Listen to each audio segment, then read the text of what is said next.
Team KBA, One Tech Traveler here. This is Last Shelter and you're joining us in Season 6 Hero Drop 3. They are coming quick and fast, really need to be on top to keep up with all these updates. But doing this for you guys so that you can get a heads up on what is about to come, and more importantly, how you can best use those super tickets to understand these drops. Make sure you're targeting the heroes that are best for you and overall assessing the risk in each one of them. So we are in Hero Drop 3. Let's have a recap of week 1 and week 2 because a pattern is starting to emerging of what we can expect. So week 1 was headlining Lust together with Shadow, Prophet and Wrath. Week 2, which was last week, we had Retrograder alongside 3 of the ladies, Huntress, Predator and Scarlet Siren. And then that leads us on to Hero Drop 3, headlining Prophet together with Shadow, Nomad, Death Rider, Iron Sentinel, Crusher and Patriot. So we have a total of 7 heroes here, and there are some familiar faces that we have already seen. My assumption is that they are splitting half of the heroes from week 1 where we had Lust and Prophet, Shadow and Wrath. They're taking half of them and putting it in this pool, and then when Lust appears in week 5, then we will get the other 2. So here we have Prophet and Shadow. So I'm expecting Wrath to accompany Lust in week 5 when she lands. And then that also means from Hero Drop 2 with next week headlining Huntress, we can see either Predator or Scarlet Siren, the other one that doesn't appear, with Retrograder in week 6. So definitely a pattern emerging, but they are also being mixed in with other new heroes that we don't know. So we are going to dive into it now. So you see him here. I really like this week's visual. Prophet, Nomad, Death Rider and Shadow making the headline visual. Looks really cool, and for me personally, definitely looks better than the Retrograder graphic they had last week. These are the 7 heroes that you can expect in Hero Drop 3. Overall, it's kind of a mixed bag. There are some nice faces for people that have been interested in, but overall, the Hero Drop 3 is a little bit of a mixed bag. There are some nice faces a lot of people would be waiting for or want to pick up, such as Nomad, Death Rider, and if you decided or picked up Prophet in Hero Drop 1, they are nice pickups here. However, they are mixed in with some decent and not so good heroes, such as Iron Sentinel, Patriot. Crush and Shadow is kind of okay, but not enough to be attractive that you'd want to target or pick them up. They're kind of a byproduct of the top heroes that you do want to land. So this is a much more riskier than we have seen in the first 2 weeks, naturally, because there are 7 heroes here, but also just the mixing quality makes this hero drop more of a medium risk factor. So just bear that in mind. In terms of quality, I'm rating this about a B-. So Nomad, Death Rider, excellent pickups. Personally, I've been waiting to see what lands with Death Rider, and we always see Crusher accompanied with him, same as last season. But the overall pickup here is, yeah, pretty tough. If you already pulled in previous drops where we had Prophet and a Shadow, then the risk factor becomes even higher. You basically want more super tickets to try and offset the chance of getting duplicates of maxed heroes or pickups of the not good heroes along the way. So if you only have a few tickets, really want your Nomad and Death Rider, you're gonna have to really strongly consider it, because yeah, the risk is pretty high here. I would suggest to pass on this, but if you are happy to take the risk and, you know, if luck lands well, then it could be great. So it's just navigating sort of, you know, the mixed quality here, if that's right for you. But then again, like I say, if you want that damage dealer in Death Rider, this is kind of the chance. He's not appearing.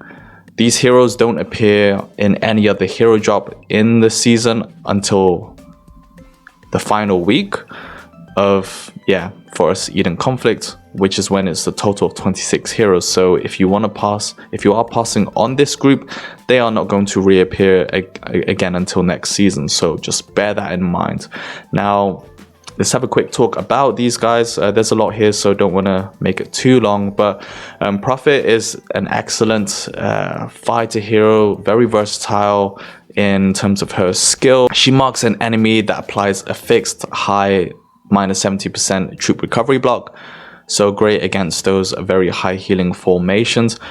She also has a nice charge, so every time a friendly casts a combat skill, so you want to pair her with combat skill based heroes like Lust, then she deals a very high 750% damage. So the higher you can get that charge to stack, the more she can trigger this, and it is for one turn.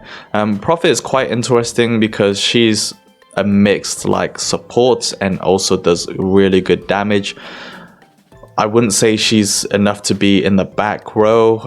She's a bit more comfortable in the mid, so I would place her there. But again, with different combinations, depending who you are going up against, and like say with focus damage dealers like Huntress, then yeah, don't be limited to their positions. Just try out with your hero combos and who you go up against. And what I also like about Prophet is her much more effective chain skill than say Season 4 Commissar, which means a targeted enemy that receives damage, there will also be a linked effect. Next up we have Shadow. So yeah, if you want to see more of a deep dive, you can check out Hero Drop 1 where we talked about him. Headliners, he is pretty much only useful in the front row, so much more limited in terms of his positioning, but he has good evasive maneuvers, so he does stack quite frequently to evade enemy damage. It is only to his squad, so he is good at taking the hits at the front, but unless you pair him with like high healers or his Faith Guard skill 8 is able to give that 80% troop recovery, then yeah, you need some good support around him. He's very self-sufficient, not too much in terms of hero synergy to bolster support or attacking attributes of other heroes, but he is a very solid frontline hero that can protect the mid and the back.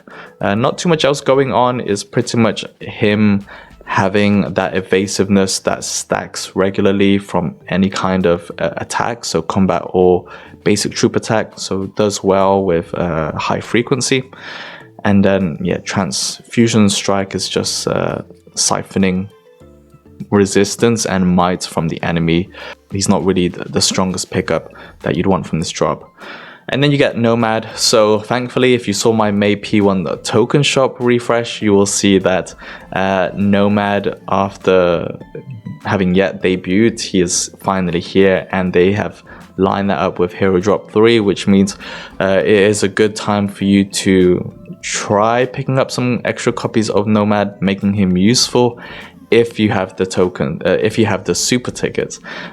Nomad is your hard-hitting shooter hero, crazy damage just from brute strength. He doesn't have all of the other kind of abilities with supporting or more complicated. He's just straight up raw damage, dealing them frequently, and has great synergy opportunities with other heroes to unleash even more. Of course, natural one that comes to mind is Predator, and if you're looking more for a shooter mix combo, then placing Ana, Predator, Nomad instead of Huntress is going to really do wonders for you as well. He is mostly passive skill based, so you'll find his skills triggering well, and his numbers are just crazy. So his blind shot 727%, and also has a troop recovery block. And then, like Captain Ivanov, he does a 100% basic attack damage increase to himself. Next up, we finally have another damage hero that is making his appearance in Season 6 Hero Drops, and it is Death Rider. A lot of you probably have been waiting for him to arrive, definitely myself. And again, as a hero, super strong. He's basically like Nomad as a vehicle alternative, and really hard hitting like Huntress and alternative to Captain Ivanov.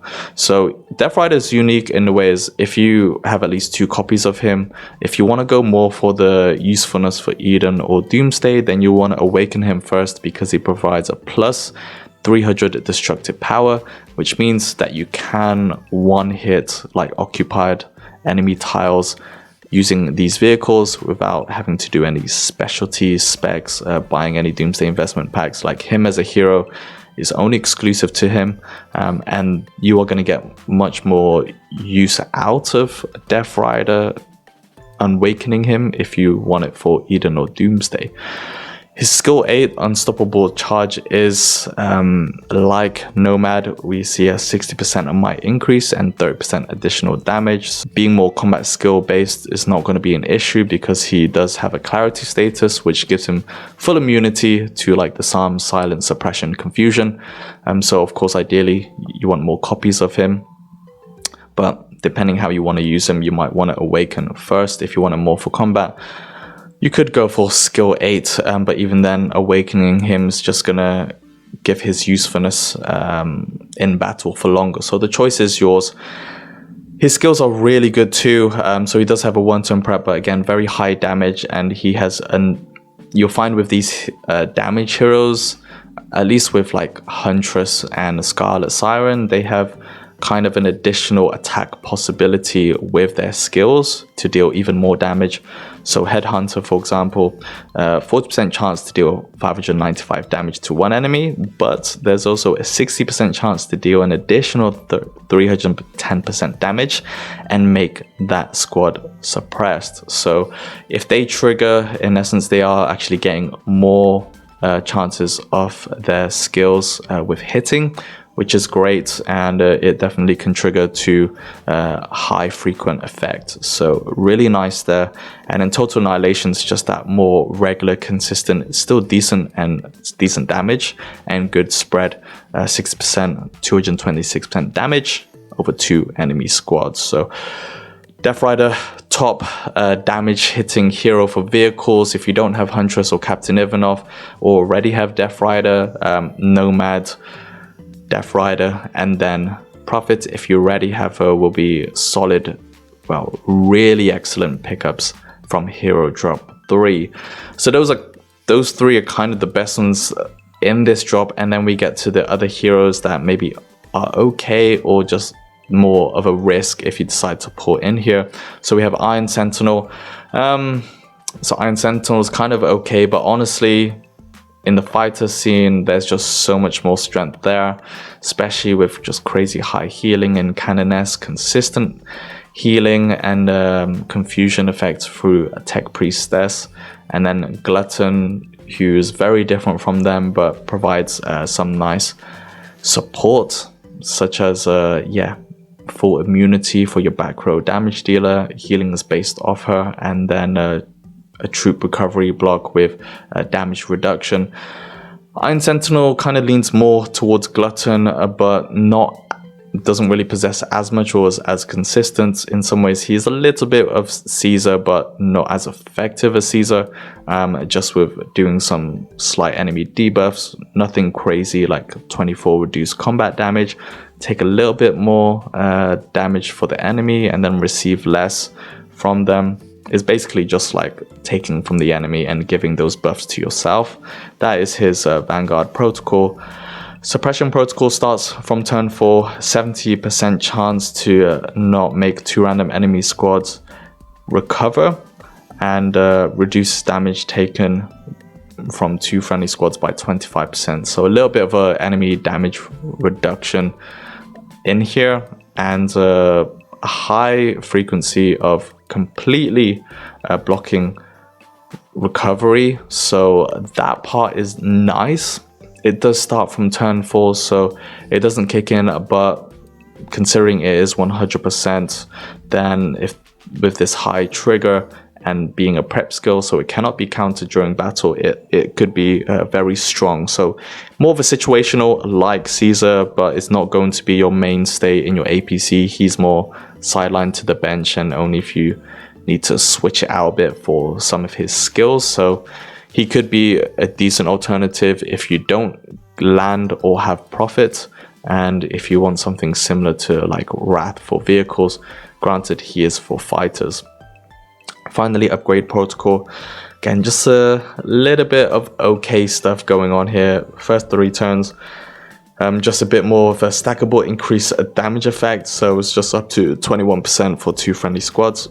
And then from turn 4 we get splash status, which is what I love, like from Panther, but it only deals a fixed 40% damage, so super low, which also increases the risk against damage healers like Tech Priestess from actually healing more from those low damage that he will deal from this. So okay, so honestly is not a hero that I'd want, and you wouldn't want to pick up from here.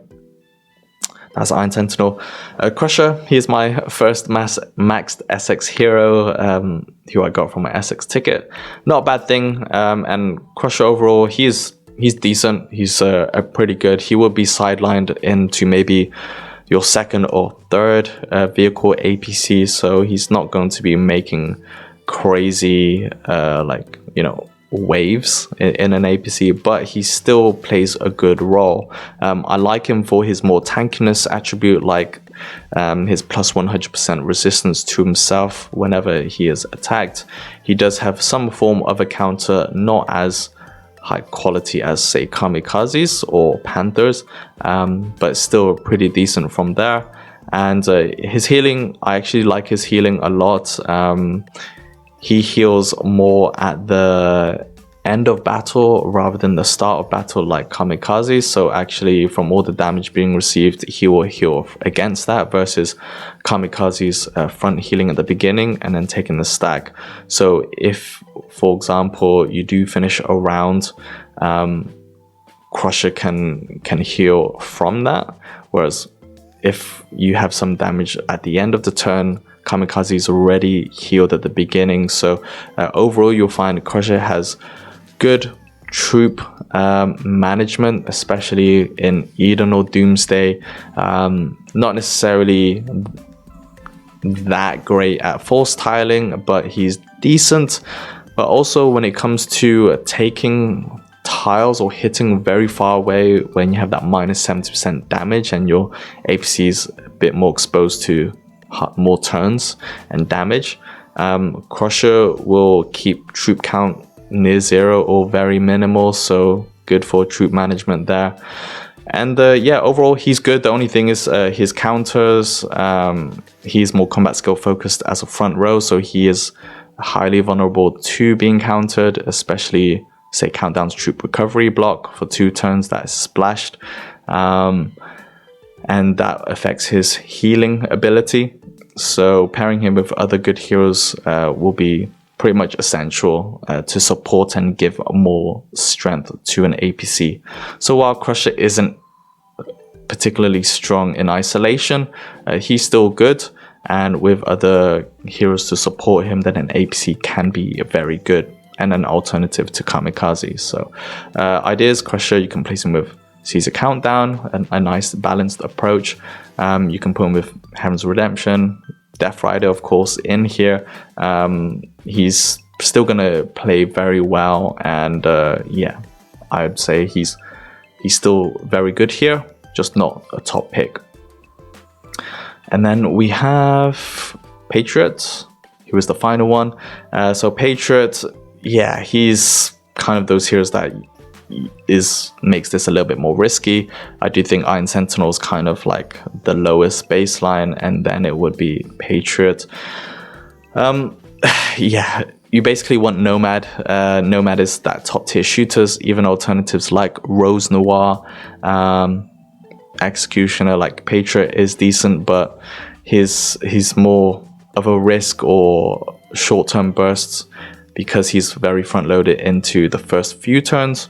So yeah, you can see here he has a nice counter-attacking ability, does numbers like Panther, which is great, and him being a back row means that yeah, you can kind of place anyone in the front and they will do damage. And yeah, if you get your Valkyrie Inquisitor set up, then that could be a decent poison tiling, but it's kind of just making use if you end up landing a Patriot. That skill is pretty decent, but again, first 3 turns. Volley, this is combat skill and one that is sort of the only skill that he can trigger for the rest of the battle outside of turn 3. 1 turn prep, okay chance, does just under 1000% damage across the 3 enemy squads, which is good, and also has a chance to lower all these attributes on the might, resistance and tactical portions by -40%. So that part is actually very nice. Again, this is sort of the only skill that would trigger for the rest, and it has a maximum of 4 activations in a turn, so just bear that in mind. Does damage on his awakening. And finally, look sharp. Again, the first 3 turns, 2 random friendly squads have a 70% chance to be sober, and that's kind of like clarity status from Death Rider. Immune to silence, disarm, suppress, confusion, and increased 55% might. So his skill 8 is nice. Again, it's really bolstering the amount of damage you are dealing in the first few turns. So you pair that with Inquisitor Valkyrie, is a really souped up damage. Not necessarily a bad thing if we think of Anna Predator Huntress. There's no healing in that. It's really just front loading a lot of the attacks. So this is kind of a shooter variation of it, but it's making the most of these heroes that aren't necessarily that great and unlocking their full potential. If you got tickets to spare, you're looking for Nomad and Death Rider primarily, and you're happy to also pick up Profit, then this is a good one to dip into. It's not for everyone. I think the risk factor here will really put a lot of people off, puts me off, even though I kind of would love to open up my Nomad and want my Death Rider more, but considering, yeah, I'm rebuilding my ticket stack, the chance of just landing the hero I don't want from just one pull is not going to be worth it. And yeah, someone put an Iron Sentinel, so I always kind of plan what's the worst hero I'm going to get from this drop and whether I'm going to be comfortable with that or not. Here, the worst heroes would be, well, yeah, Iron Sentinel, Patriot, Shadow. I already have Crusher now, so that increases my own risk factor. And it just means that if I get any of those, I'm not going to be happy with. So sadly, I'm going to pass on this. Really depends for you. If you want to chance it, then yeah, you could go for him, as long as you sort of understand the risk. But that is Hero Drop 3. So Hero Drop 4, which is when I am going to probably check out, that is headlining Huntress. So again, if you are looking for copies of Huntress, then next week is the one you want to go for. We will see who she is paired up with from week 2.